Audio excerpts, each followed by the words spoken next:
My mother slept with my fiancé and came back crawling with a ridiculous request. My mother pulled me aside during the rehearsal dinner and said, "I slept with Robbie last week." Robbie was my fiancé of 4 years. I thought she was making some sick joke until I saw the guilt in her eyes. It just happened. We didn't mean for it to. She actually reached for my hand like we were going to bond over this. I found Robbie outside smoking with his groomsmen. He didn't even deny it. Just shrugged and said my mom had come on to him and he was weak. Like sleeping with your future mother-in-law was equivalent to eating an extra slice of cake. I called off the wedding that night, sent a mass text to all guests that it was canceled, moved out of our apartment the next day, blocked them both on everything. Within 6 months, I was regional manager making twice what Robbie made. I bought a townhouse and adopted 2 rescue cats, started therapy and joined a hiking group where I met actual friends. My therapist helped me realize my mother had been competing with me my whole life, wearing inappropriate outfits to my graduations, flirting with my high school boyfriends. This was just her biggest betrayal yet. 8 months after the canceled wedding, my mother showed up at my office. Not to apologize. She was crying and asking for help. "I need you to talk to Robbie for me. He won't return my calls." The audacity made me laugh out loud. But she wasn't done. She explained they'd been seeing each other since the wedding was canceled, that they were in love. That age was just a number. "I need you to be my maid of honor." She said it completely straight-faced. "You're marrying my ex-fiancé? We're soulmates. And you still have all those vendor contacts. The venue might give us the same date since you canceled so last minute." She wanted my wedding venue, my vendors, my plans. She'd already told family I was supportive, posted on Facebook about how mature I was being, even used my engagement photo locations, just cropping me out and inserting herself. She pulled out her phone to show me. "Look, I'm wearing your grandmother's ring. Robbie said you'd want me to have it." The ring my dying grandmother had given me specifically. Now on my mother's finger. I stayed calm, told her I needed time to process. For 2 weeks, she bombarded me with messages about dress shopping and cake tasting. She sent links to mother of the bride dresses asking if they were too young for her. I met with my friend who was a party planner. We spent hours crafting the perfect response. I reached out to family members and learned she'd been lying extensively. Told them I'd begged her to take Robbie off my hands. My aunt revealed that mom had been pursuing Robbie throughout our entire relationship, showing up at his gym, texting him constantly. The seduction had been years in the making. We met at a restaurant where she immediately started talking about centerpieces. I let her ramble for 5 minutes. Then I slid my phone across the table showing a Facebook post I'd just published. It detailed exactly what happened. How she'd slept with my fiancé. How she was trying to use my wedding plans. How she'd lied to everyone. "Take that down immediately." She grabbed for my phone. "How could you do this to me?" "The same way you did it to me. Publicly and without remorse." She started crying about her reputation. How Robbie would leave her if there was drama. I stood up to leave. She grabbed my wrist. "Wait, there's something else. I'm pregnant. Robbie doesn't know yet. Please." I looked at her hand on my wrist. The same hand wearing my grandmother's ring. "That's not my problem." I walked out. The Facebook post went viral in our family. Aunts and uncles who'd believed her lies started calling to apologize. My grandmother's sister threatened to sue for the ring. Robbie's parents found out the full story and were horrified.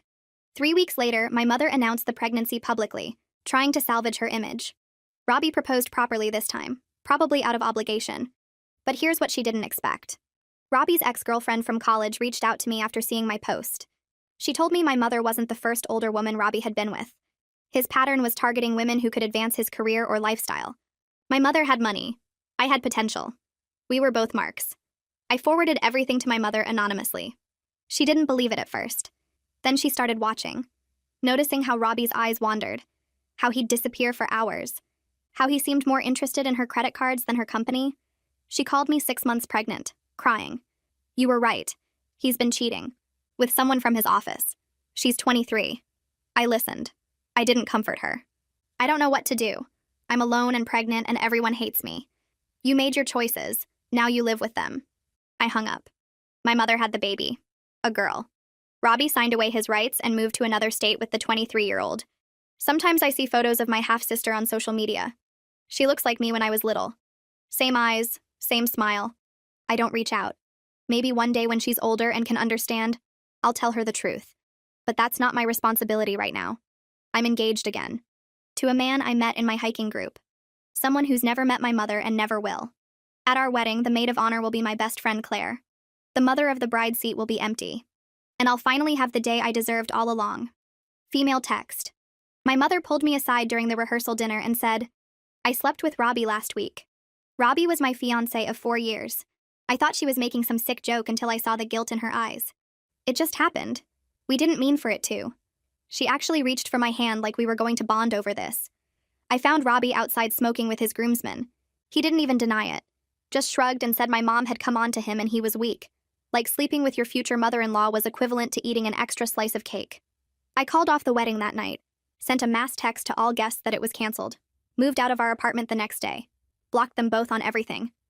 Within 6 months, I was regional manager making twice what Robbie made. I bought a townhouse and adopted 2 rescue cats. Started therapy and joined a hiking group where I met actual friends. My therapist helped me realize my mother had been competing with me my whole life, wearing inappropriate outfits to my graduations, flirting with my high school boyfriends. This was just her biggest betrayal yet. 8 months after the canceled wedding, my mother showed up at my office. Not to apologize. She was crying and asking for help. I need you to talk to Robbie for me. He won't return my calls. The audacity made me laugh out loud, but she wasn't done. She explained they'd been seeing each other since the wedding was canceled, that they were in love. That age was just a number. I need you to be my maid of honor. She said it completely straight-faced. You're marrying my ex-fiancé? We're soulmates. And you still have all those vendor contacts. The venue might give us the same date since you canceled so last minute. She wanted my wedding venue, my vendors, my plans. She'd already told family I was supportive, posted on Facebook about how mature I was being, even used my engagement photo locations, just cropping me out and inserting herself. She pulled out her phone to show me. Look, I'm wearing your grandmother's ring. Robbie said you'd want me to have it. The ring my dying grandmother had given me specifically. Now on my mother's finger. I stayed calm. Told her I needed time to process. For 2 weeks, she bombarded me with messages about dress shopping and cake tasting. She sent links to mother of the bride dresses asking if they were too young for her. I met with my friend who was a party planner. We spent hours crafting the perfect response. I reached out to family members and learned she'd been lying extensively. Told them I'd begged her to take Robbie off my hands. My aunt revealed that mom had been pursuing Robbie throughout our entire relationship, showing up at his gym, texting him constantly. The seduction had been years in the making. We met at a restaurant where she immediately started talking about centerpieces. I let her ramble for 5 minutes. Then I slid my phone across the table showing a Facebook post I'd just published. It detailed exactly what happened. How she'd slept with my fiancé. How she was trying to use my wedding plans. How she'd lied to everyone. Take that down immediately. She grabbed for my phone. How could you do this to me? The same way you did it to me. Publicly and without remorse. She started crying about her reputation. How Robbie would leave her if there was drama. I stood up to leave. She grabbed my wrist. Wait, there's something else. I'm pregnant. Robbie doesn't know yet. Please. I looked at her hand on my wrist. The same hand wearing my grandmother's ring. That's not my problem. I walked out. The Facebook post went viral in our family. Aunts and uncles who'd believed her lies started calling to apologize. My grandmother's sister threatened to sue for the ring. Robbie's parents found out the full story and were horrified. 3 weeks later, my mother announced the pregnancy publicly, trying to salvage her image. Robbie proposed properly this time, probably out of obligation. But here's what she didn't expect. Robbie's ex-girlfriend from college reached out to me after seeing my post. She told me my mother wasn't the first older woman Robbie had been with. His pattern was targeting women who could advance his career or lifestyle. My mother had money. I had potential. We were both marks.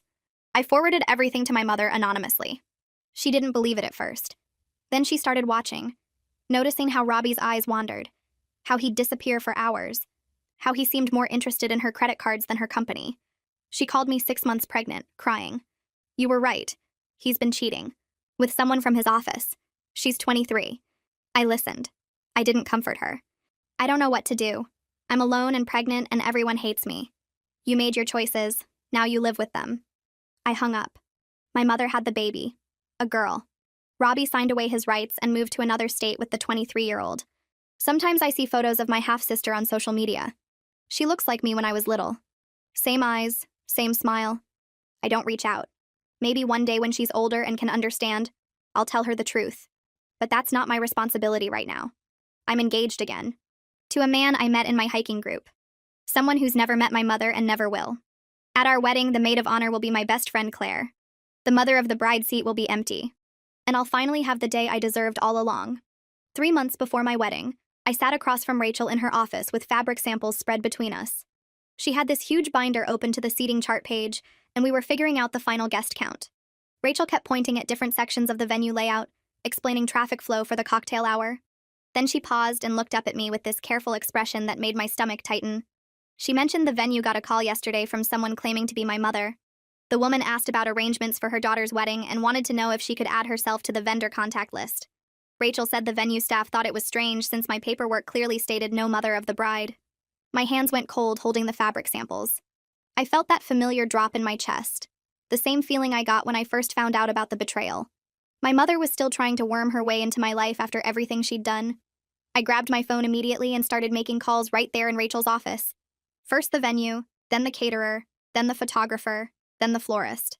I gave each vendor the same instructions. Add my mother's name to a do not engage list. I described what she looked like and said I'd email them a photo. If she showed up or called again, they were to refuse all information and contact me immediately. Rachel watched me make the calls and nodded approvingly when I finished. She told me this wasn't her first rodeo with difficult family situations. She'd dealt with everything from feuding divorced parents to stalker exes trying to crash weddings. Rachel assured me she'd personally brief the venue security team and make sure they had my mother's photo. She suggested we also hire private security for the actual wedding day, just as an extra layer of protection. I agreed immediately, even though it made me sad that it was necessary. My fiancé got home from work around 6 that evening and found me sitting on the couch staring at nothing. He sat down next to me and asked what was wrong. I told him about my mother calling the venue and trying to get information about the wedding. His jaw tightened and he pulled me against his chest. I started crying these angry tears that surprised me because I thought I was past this. I thought I'd moved on and built my new life and my mother couldn't hurt me anymore. But here she was again, trying to push her way into the one day that was supposed to be completely mine.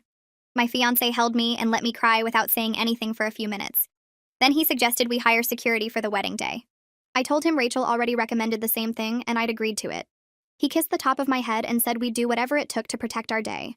The fact that I needed security to keep my own mother away from my wedding felt both sad and completely necessary, given her history of stomping all over my boundaries. I had my regular therapy appointment with Cole the following week. I walked into his office and dropped onto the couch and told him about my mother's latest stunt. Cole listened without interrupting while I explained how she'd called the venue pretending she had any right to be involved in my wedding plans. He reminded me that my mother's behavior reflected her own issues, not my worth as a person. We spent the session talking about strategies for maintaining my peace while protecting my special day.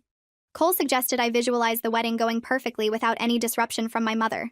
He had me practice some grounding techniques I could use if I started feeling anxious as the date got closer. We discussed how hiring security was a smart boundary rather than an overreaction. Cole pointed out that I'd done everything right by alerting all the vendors and taking concrete steps to protect myself. He said my mother's inability to respect boundaries said everything about her character, and nothing about mine. 2 weeks later, I came home from work to find a certified letter waiting in my mailbox. My hands shook as I signed for it and carried it inside. I didn't recognize the law firm name on the return address. I sat at my kitchen table and opened the envelope carefully. Inside was a formal letter from an attorney I'd never heard of requesting a meeting to discuss the child's future and family relationships. I read it 3 times trying to make sense of the legal language. The letter talked about establishing communication protocols and discussing arrangements that would benefit all parties involved.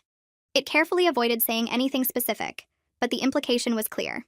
My mother wanted to talk about my relationship with my half-sister. She was using a lawyer to pressure me into some kind of meeting after I'd made my boundaries crystal clear. I was furious that she thought hiring an attorney would somehow force me to engage with her. The letter implied she wanted to establish some kind of relationship between me and the baby. I'd been clear that I wanted nothing to do with my mother, and any potential future connection with my half-sister would happen on my terms and timeline. Not hers. Never hers. The fact that she was using legal pressure made me even more angry because it showed she still didn't understand or respect the damage she'd caused. I put the letter down on the table and just stared at it for a while. My cats came over and rubbed against my legs like they could sense I was upset. I picked up my phone and took photos of every page of the letter. I forwarded the photos to my own attorney the next morning with a message explaining the situation. She called me back within an hour. My attorney said I had absolutely no legal obligation to respond to the letter or attend any meeting. The request was just that. A request, and I could ignore it completely if I wanted. However, she suggested I might want to hear what was proposed, if only to protect myself from any future claims my mother might try to make. My attorney explained that sometimes it was better to know what the other side wanted, rather than being blindsided later. She offered to attend any meeting on my behalf so I wouldn't have to be in the same room as my mother. I told her I'd think about it and get back to her. I spent the next few days going back and forth about whether to engage at all. Part of me wanted to ignore the whole thing completely. My mother had proven over and over that she couldn't be trusted and would twist anything I said or did to serve her own purposes. But another part of me was curious what she thought she could possibly say that would make any difference. Against my initial instincts, I finally told my attorney I'd agree to a phone meeting. I would not be in the same room as my mother under any circumstances. My attorney could attend the meeting in person with my mother's lawyer, and I'd participate by phone only. That way, I could hang up immediately if things went sideways. My attorney said that was a smart compromise and scheduled the meeting for the following week. The day of the meeting arrived, and I sat in my car in a parking lot with my phone on speaker. My attorney was in a conference room across town with my mother's lawyer. I could hear papers shuffling and chairs scraping as everyone got settled. My mother's lawyer started talking in this careful, professional voice. He explained that my mother was struggling financially and emotionally as a single parent. The baby was healthy, but my mother was overwhelmed trying to manage everything alone. I didn't say anything, just listened. Then I heard crying in the background. Quiet at first, then louder. My mother was crying and it felt so manipulative I almost hung up right then. The lawyer kept talking like he couldn't hear her sobbing. He said my mother was doing her best in a difficult situation and hoped we could find a path forward that would benefit everyone involved. The lawyer carefully suggested that my mother hoped I might be willing to have some form of relationship with my half-sister as she grew up. He emphasized there was no ask for money or direct help, just a hope that family connections could be maintained for the child's sake. The implication hung heavy even through the phone line. My mother wanted me to step in and help raise the baby she'd created by sleeping with my fiancé. She wanted me to forgive her betrayal and play happy family like nothing had happened. I listened to her crying in the background and felt absolutely nothing except anger at the continued manipulation. My attorney's voice came through the phone speaker with that professional calm she always used. She spoke directly to my mother's lawyer and laid out my position in clear terms. I had no interest in any relationship with my mother. Any potential future connection with my half-sister would happen on my terms and my timeline, not my mother's. The lawyer on the other end said he understood and would relay that to his client. He didn't sound surprised at all, like he'd expected exactly this response. I heard more crying in the background, but my attorney was already wrapping up the call, confirming they'd send official documentation of my position. When the call ended, I sat in my car in the parking lot staring at my phone. My hands were shaking, and I felt this weird tightness in my chest that I hadn't felt in months. I thought I'd moved past all this. I thought the therapy and the new life and the new relationship had buried these feelings deep enough that they couldn't reach me anymore. But hearing my mother's tears through that phone line brought everything rushing back. The betrayal, the manipulation, the way she'd looked at me when she first told me about sleeping with Robbie, like we were going to be friends about it. I started the car and drove home on autopilot, barely paying attention to the road. My fiancé got home from work around 6 that evening and found me sitting on the couch with my phone in my hands. I'd been scrolling through old photos without really meaning to. Pictures from before everything fell apart. Me and Robbie at the beach. Me and my mother at my college graduation. Her wearing that dress that was way too young for her age. Me at my old apartment, smiling at the camera like I had no idea what was coming. He sat down next to me without saying anything. Didn't ask what was wrong or try to tell me it would be okay. Just put his arm around my shoulders and pulled me against his chest. I started crying these quiet tears that surprised me because I thought I was done crying over my mother. I thought I'd used up all my tears on her years ago. But here I was again, letting her get to me. He held me and stroked my hair and didn't say a single word for probably 20 minutes. Just let me cry it out while I clutched my phone with those old photos still glowing on the screen.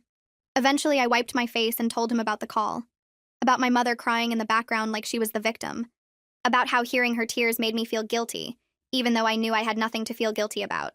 He kissed the top of my head and said I was allowed to feel complicated things about the situation. That it didn't make me weak or mean I was backsliding. It just meant I was human. Claire showed up at my door the next evening with 2 bottles of wine and enough Thai takeout for 4 people. She took one look at my face and pulled me into a hug before even coming inside. We sat on my couch with containers of pad thai and spring rolls spread across the coffee table. One of my cats immediately tried to steal a piece of chicken, and Claire gently pushed him away. I told her about the lawyer meeting and my mother's request, and how I'd been looking at old photos. She listened while eating her noodles and didn't interrupt once. When I finally got to the part about feeling guilty, she put down her fork and looked at me hard. She said I needed to hear something important. My half-sister growing up with my mother as her only parent wasn't my fault or my responsibility. My mother made her choices, and those choices had consequences. I wasn't obligated to fix the mess she created by sleeping with my fiancé and destroying our family. Claire reminded me that other relatives had set up that fund to help with baby expenses, that my half-sister wouldn't be completely alone in the world. But more importantly, she said, I couldn't set myself on fire to keep someone else warm. Especially not when that someone was the innocent result of my mother's betrayal. I ate another spring roll and let her words sink in. She was right. I knew she was right.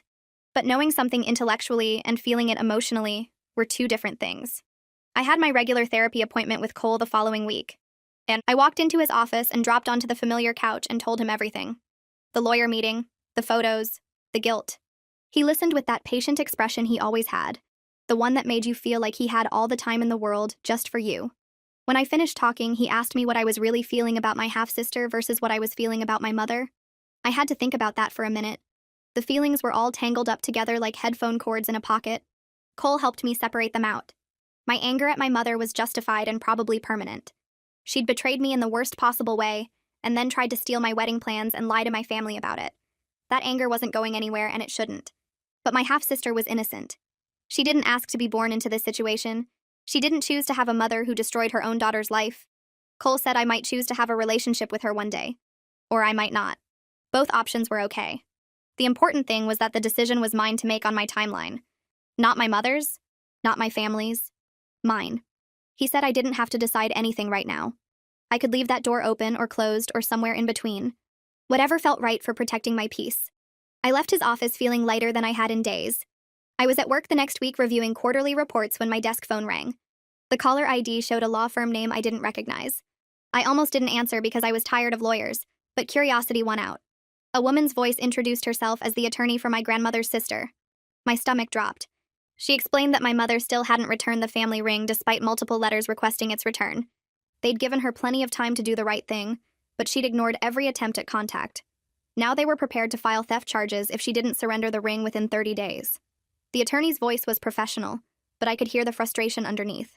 She asked if I'd be willing to serve as an intermediary since I was family, and might have better luck getting through to my mother. I actually laughed out loud at that suggestion.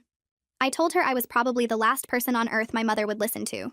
We hadn't spoken directly in over a year, and our last conversation had ended with me telling her to live with the consequences of her choices. The attorney sighed like she'd expected that answer but had to ask anyway. I gave her my mother's current address from the legal letter I'd received about the meeting. Told her to do whatever she needed to do about the ring. It belonged to my family and my mother had stolen it. If she faced criminal charges for that, it was her own fault. 2 days later, my phone rang with my mother's number. I stared at the screen for a long moment.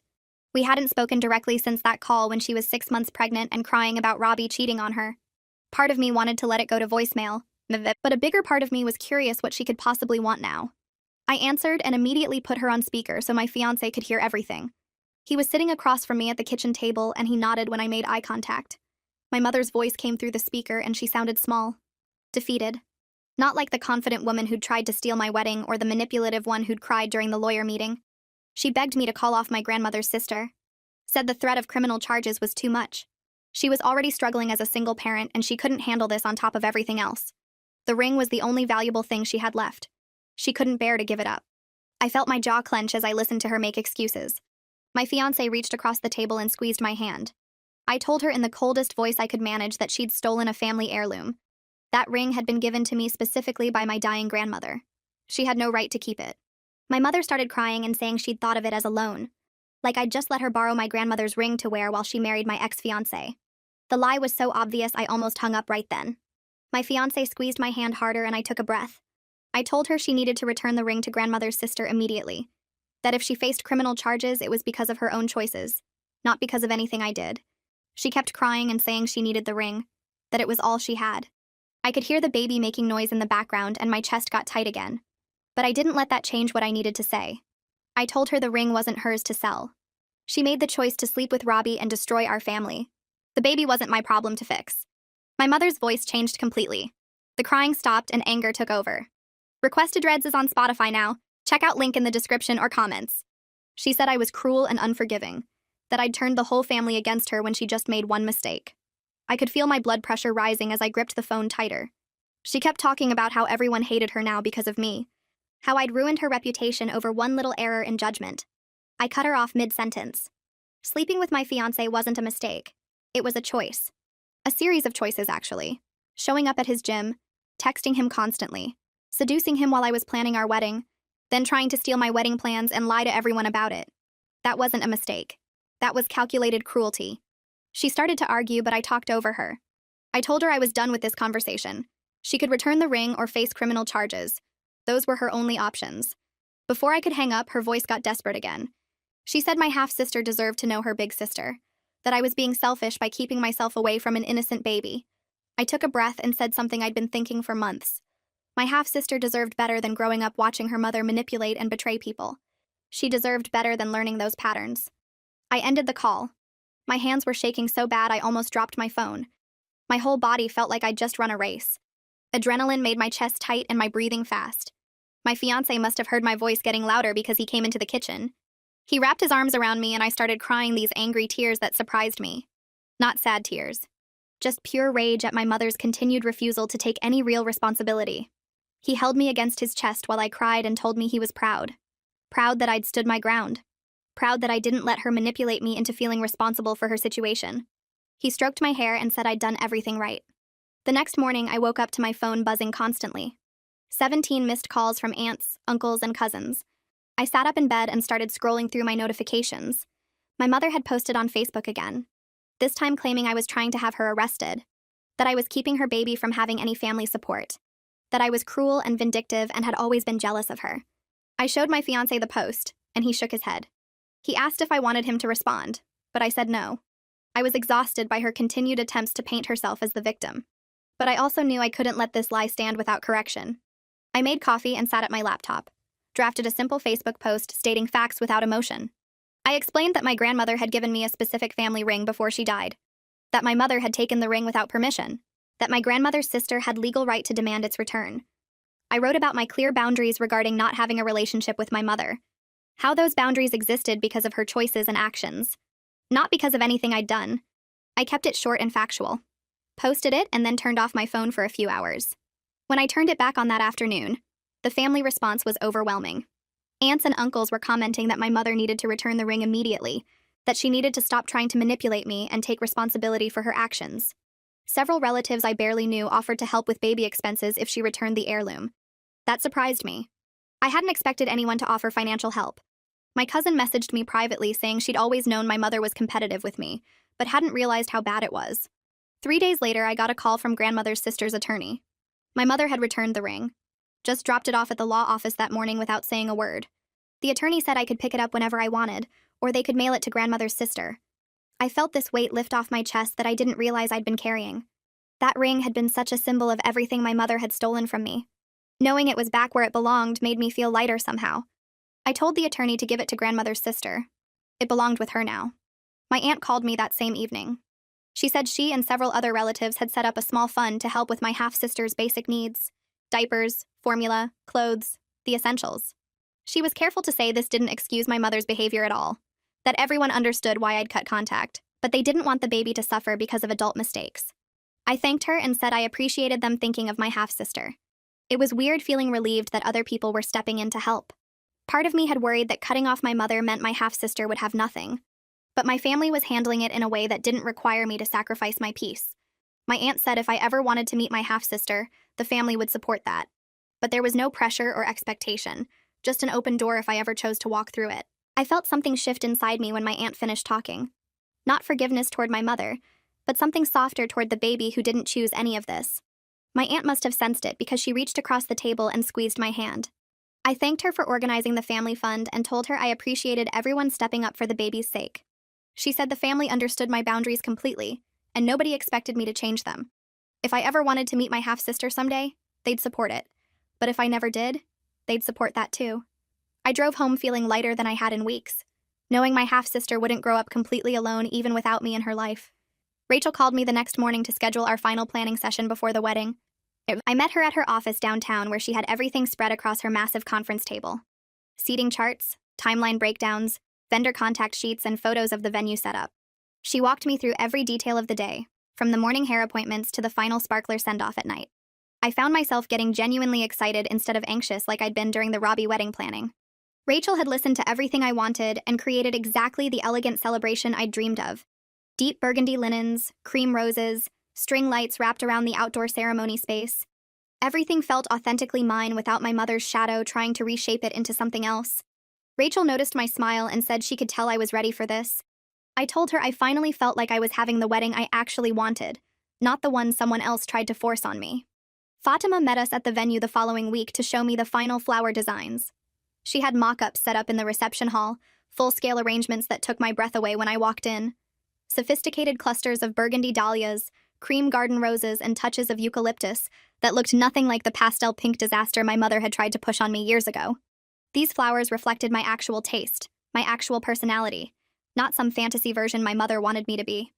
Fatima walked me through each arrangement, explaining her choices for the ceremony arch, the reception centerpieces, the bouquets. I touched the soft petals of a cream rose and felt tears prick my eyes. My fiancé squeezed my shoulder and asked if I was okay. I told him these were happy tears because everything was finally, truly mine. This wedding would be authentically mine in every single detail. 2 months before the wedding, Claire and I went dress shopping at a boutique downtown. She'd taken the whole afternoon off work to help me find the perfect gown. We were in the third shop looking through racks of white and ivory dresses when I saw a woman with a baby across the store near the fitting rooms. My whole body went rigid. The woman had dark hair like my mother, and she was wearing sunglasses inside, which seemed suspicious. My heart started racing, and I felt that familiar panic rising in my chest, the same feeling I got when my mother showed up at my office demanding I help her with Robbie. I stared at the woman, trying to see her face clearly, trying to figure out if I needed to leave immediately. The woman turned slightly, and I saw her profile. Different nose, different chin. Younger than my mother by at least 10 years. Just a stranger shopping with her baby. Not my mother at all. Claire touched my arm gently and asked if I was okay. I realized I'd been standing frozen in place, staring at a complete stranger like a crazy person. I admitted I'd thought the woman might be my mother for a second, and I'd panicked. Claire squeezed my hand and reminded me we had security arranged for the wedding day. My mother had no power over my joy anymore. She couldn't show up and ruin things because we'd taken every precaution possible. I took a deep breath and nodded, trying to calm my racing heart. Claire suggested we look at dresses in a different section, away from the woman who'd triggered my panic. I followed her to the back of the store where the modern gowns were displayed. I found my dress 20 minutes later. A sleek, modern gown with clean lines and a dramatic train that made me feel beautiful and strong instead of like a princess in a fairy tale. I stood in front of the three-way mirror in the fitting room while Claire fastened the tiny buttons up my back. The woman looking back at me wasn't the same person who'd almost married Robbie 4 years ago. That woman had been younger, less sure of herself, willing to overlook red flags because she wanted the fairy tale. This woman knew her worth. This woman had rebuilt her entire life from nothing and come out stronger. I turned to Claire with tears in my eyes and told her this was the one. She started crying too and said I looked absolutely perfect. The saleswoman brought champagne and we toasted to new beginnings while I stood in my wedding dress, finally ready to marry someone who actually deserved me. My fiancé and I had our final pre-marriage counseling session the following week. We'd been seeing the counselor monthly since we got engaged, working through potential issues before they became actual problems. This session focused on handling difficult family situations as a team. The counselor asked how we planned to deal with my mother if she tried to contact us after the wedding. My fiancé answered before I could, saying my boundaries with my mother were completely supported, and he'd never pressure me to reconcile. The counselor nodded approvingly and said that kind of unconditional support was exactly what healthy marriages needed. She asked if I felt confident he'd protect our family unit from outside interference. I looked at my fiancé and said yes without hesitation. He'd proven through his actions over the past year that he respected my choices and defended my boundaries. The counselor smiled and said we were ready for marriage. Cole and I had a session the next day focused specifically on preparing emotionally for the wedding. I sat in his familiar office with my usual cup of tea and admitted I was worried about the empty mother of the bride seat. Everyone would notice it. Everyone would know my mother wasn't there. Cole asked what the empty seat represented to me. I thought about it for a minute before answering. It represented my strength in choosing peace over toxic obligation. It showed I valued my mental health more than social expectations. It proved I could stand up for myself even when it was uncomfortable. Cole smiled and said I'd answered my own question. The empty seat wasn't a symbol of loss or failure. It was a symbol of growth and self-respect. He suggested I practice visualizing the ceremony with the empty seat, imagining myself feeling proud instead of ashamed. We spent the rest of the session working on grounding techniques I could use if I felt anxious on the wedding day. 1 month before the wedding, I came home from work to find a letter in my mailbox with no return address. My hands shook slightly as I carried it inside and set it on my kitchen counter. One of my cats jumped up and sniffed at the envelope like he could sense my tension. I opened it carefully and pulled out a single photo and a note card. The photo showed a baby girl, maybe 6 months old, with chubby cheeks and bright eyes. She was smiling at the camera, one tiny hand reaching toward whoever was taking the picture. The note was in my mother's handwriting, just 3 sentences. She has your eyes. Her name is Lily. I thought you should know. I stared at the photo, my chest getting tight. The baby did have my eyes. The same shape, the same color. I saw my own baby pictures in this child's face. the resemblance so strong it made my stomach hurt. My fiancé got home an hour later and found me sitting at the kitchen table with the photo in front of me. I'd been staring at it for who knows how long, not moving, barely breathing. He sat down next to me without saying anything and looked at the photo. Then he looked at my face and asked if I wanted to throw it away. I opened my mouth to say yes, but the word wouldn't come out. I admitted I wasn't sure what I wanted. Part of me wanted to rip the photo into tiny pieces and throw it in the trash. But another part of me wanted to keep it, to know what my half-sister looked like, to have some connection to this innocent baby who shared my blood. My fiancé pulled me against his chest and held me while I cried. He didn't try to tell me what to do or how to feel. He just held me and let me process the complicated mess of emotions churning in my gut. I slid the photo into my therapy session folder the next morning and drove to Cole's office. The waiting room felt smaller than usual, like the walls were pressing in while I clutched that folder against my chest. Cole opened his door right on time and gestured me inside. I sat on the familiar couch and pulled out the photo without saying anything. He took it from my hands and studied the baby's face for a long moment. Then he looked at me and asked what I was feeling beyond the obvious anger at my mother's continued boundary violations. I opened my mouth to give him the easy answer about being furious, but different words came out instead. I admitted that I felt sad for this little girl who would grow up knowing her sister chose not to be in her life. The words hung in the air between us, and I felt my throat get tight. Cole set the photo on the table between us and leaned forward slightly. He said something that made me stop breathing for a second. He pointed out gently that I wasn't choosing to abandon my half-sister. I was protecting myself from my mother's toxicity, and those were different things. He suggested I might consider what kind of relationship, if any, I'd want with my half-sister when she was older and could understand the context. I picked up the photo again and looked at those eyes that mirrored mine. The baby smiled at whoever had taken the picture, completely innocent of the mess that surrounded her birth. I realized sitting there in Cole's office that my half-sister wasn't my enemy. She was another person affected by my mother's destructive choices, just like me. I told Cole I wanted to keep the photo, but I wasn't ready to display it or make any decisions about future contact. He nodded and said that was perfectly reasonable. I drove home after the session and opened the drawer in my nightstand, where I kept important documents and old letters from my grandmother. I slid the photo of the baby underneath everything else, not on display but not destroyed either. A possibility held in reserve for a future I couldn't predict. 3 weeks before the wedding, my phone rang while I was reviewing vendor contracts at my kitchen table. My aunt's name appeared on the screen and I answered expecting to discuss final guest count numbers. Instead, her voice came through tight with frustration. She told me that my mother had been calling family members trying to convince them to talk me into letting her attend the wedding. My hand clenched around my phone so hard my knuckles went white. I was furious that she was still trying to manipulate her way into my life through other people. My aunt kept talking, explaining that my mother had called her twice, called my uncle 4 times, and even reached out to distant cousins I barely knew. She was telling everyone that she'd changed, that she deserved to see her daughter get married, that keeping her away was cruel and unforgiving. I thanked my aunt for telling me and hung up.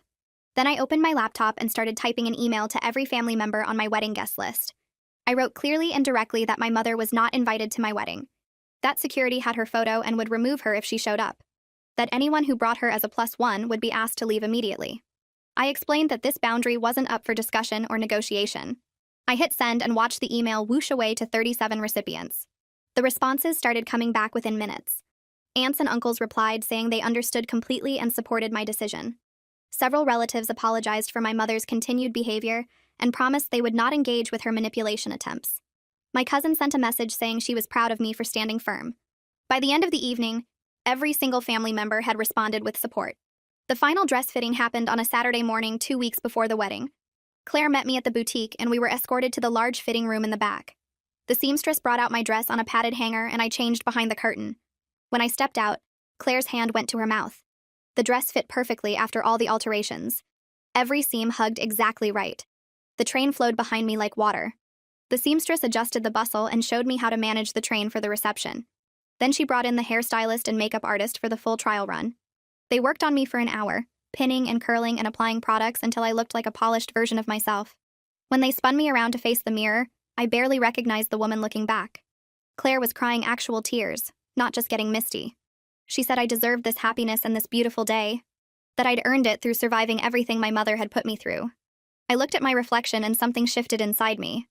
I finally let myself believe it was true. 1 week before the wedding, I woke up early and made breakfast while my fiancé was still sleeping. He came into the kitchen as I was flipping pancakes and poured himself coffee. We sat at the table eating and he asked if I'd thought any more about the baby.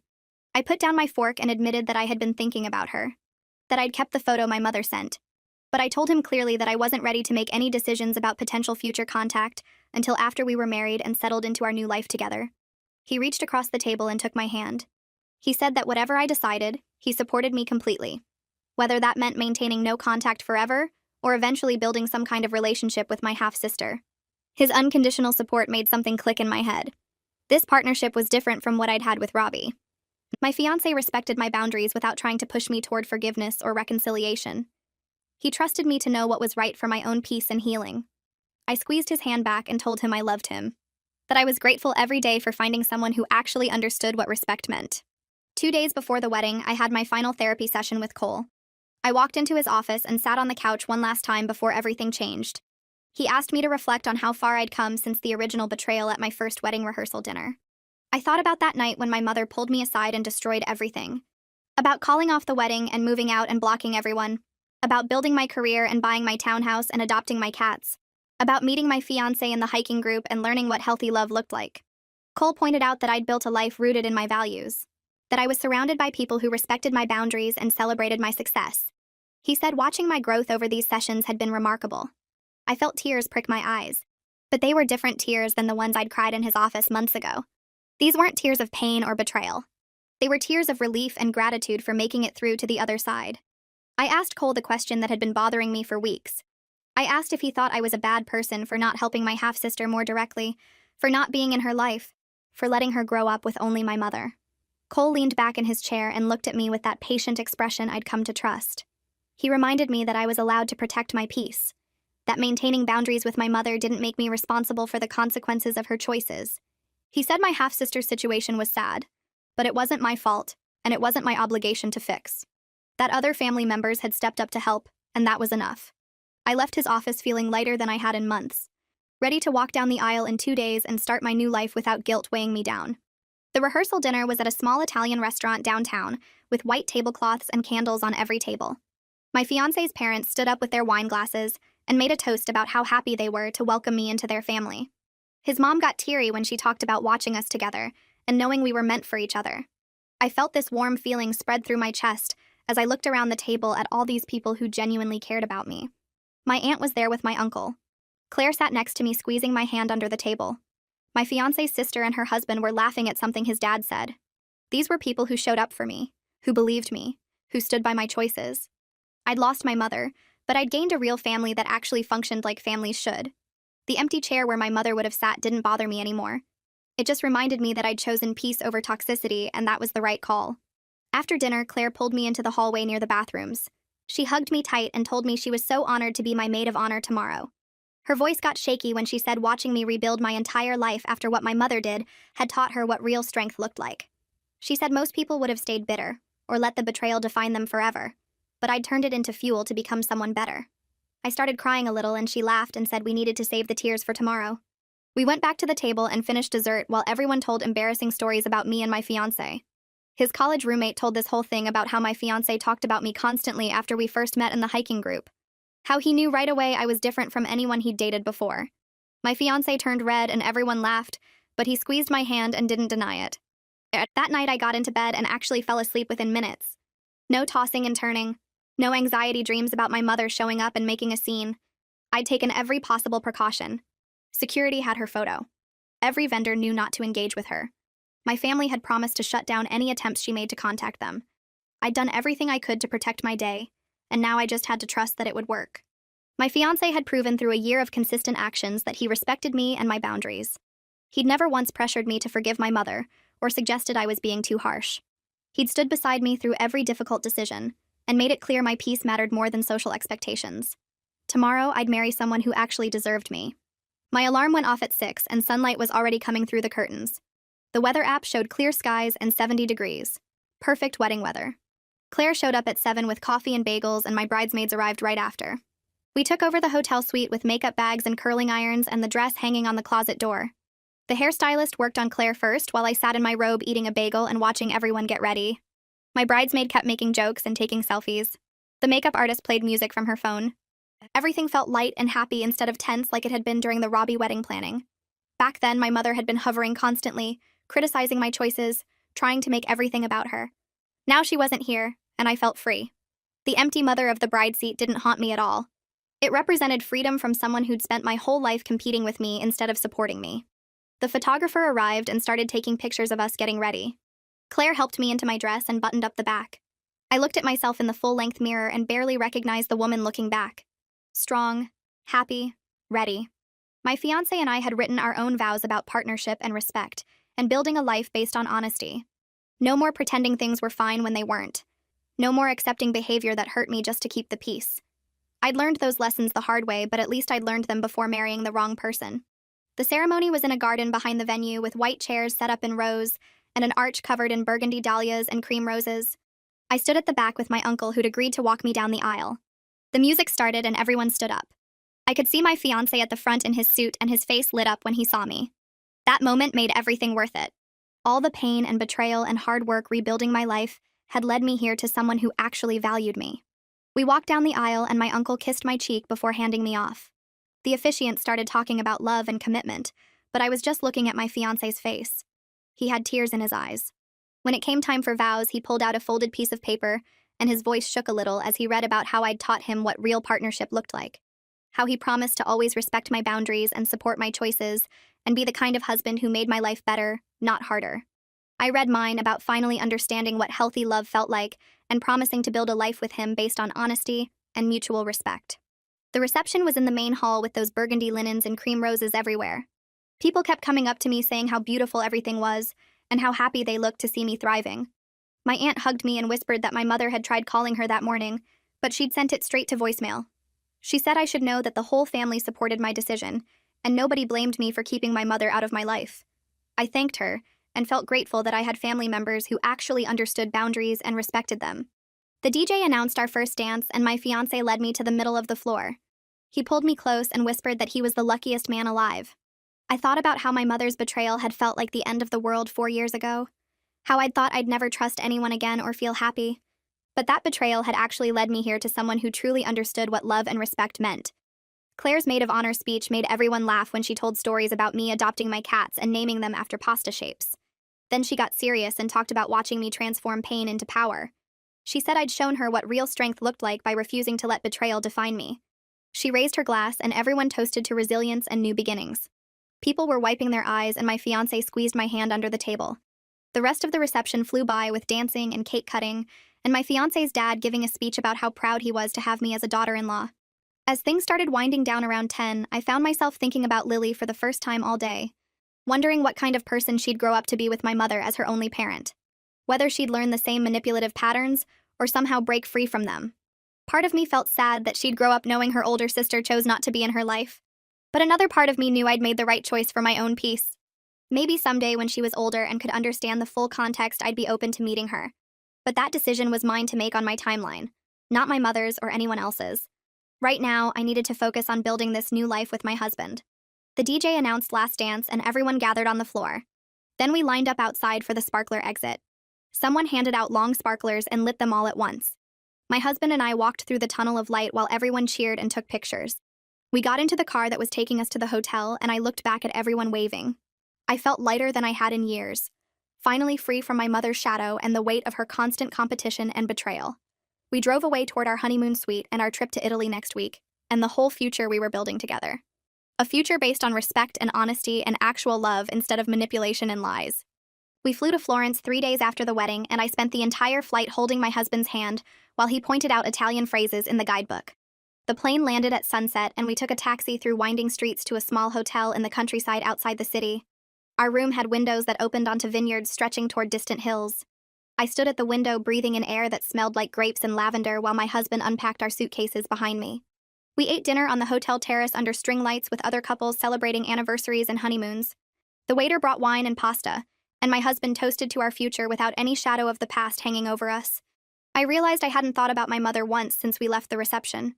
Not during the drive to the airport or the flight or the taxi ride through Florence. She wasn't taking up space in my head anymore. We spent the next week driving through Tuscany, visiting small towns and eating at restaurants recommended by locals. My husband wanted to see every church and museum while I was happy just walking through markets and watching people. One afternoon, we stopped at a vineyard for a tour and tasting. The owner showed us rows of grapes growing on hillsides and explained how they made wine the same way their family had for generations. We sat on a stone wall overlooking the valley drinking wine straight from the barrel. My husband asked about my 5-year plan for work and whether I wanted to go for vice president eventually. I told him maybe, but I wasn't in a rush anymore. That climbing the ladder felt less important than building a life I actually enjoyed. He squeezed my hand and said he felt the same way about his career. We talked about maybe buying a house with a yard big enough for a garden, about traveling more instead of working 60-hour weeks, about possibly having kids in a few years if we both felt ready. The conversation felt easy and natural without pressure or expectations. Just two people figuring out their future together based on what they actually wanted instead of what they thought they should want. On our last day in Italy, we drove to a small town built into a hillside. We parked at the bottom and walked up narrow streets past shops selling pottery and leather goods. At the top was a church with a courtyard overlooking the countryside for miles. I stood at the stone wall looking out at vineyards and olive groves and red-roofed houses scattered across the valley. My husband went inside the church to look at the frescoes. I stayed outside alone with the view and the warm sun on my face. I thought about who I'd been 4 years ago when I almost married Robbie.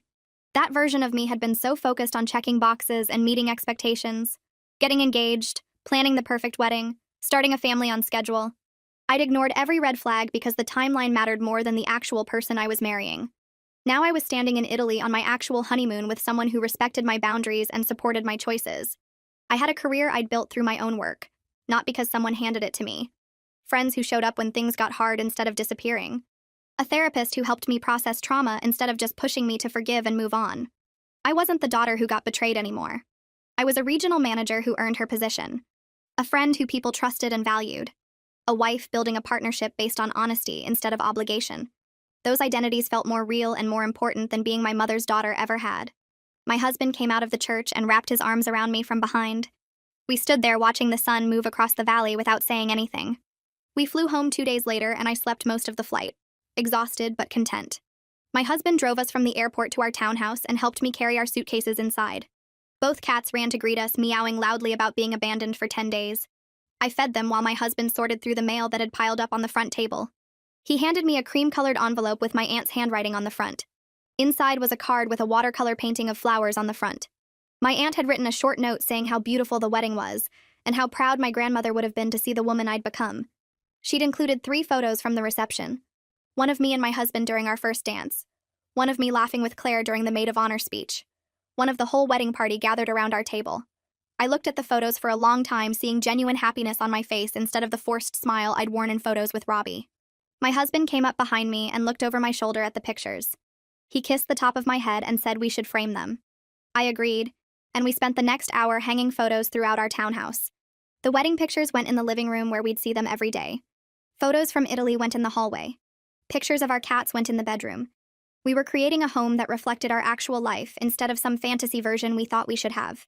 6 months into married life, I woke up on a Saturday morning and realized I felt genuinely happy in a way I never had with Robbie. My husband was making coffee in the kitchen, and I could hear him talking to the cats about their breakfast demands. I walked out in my pajamas and he handed me a mug without me having to ask.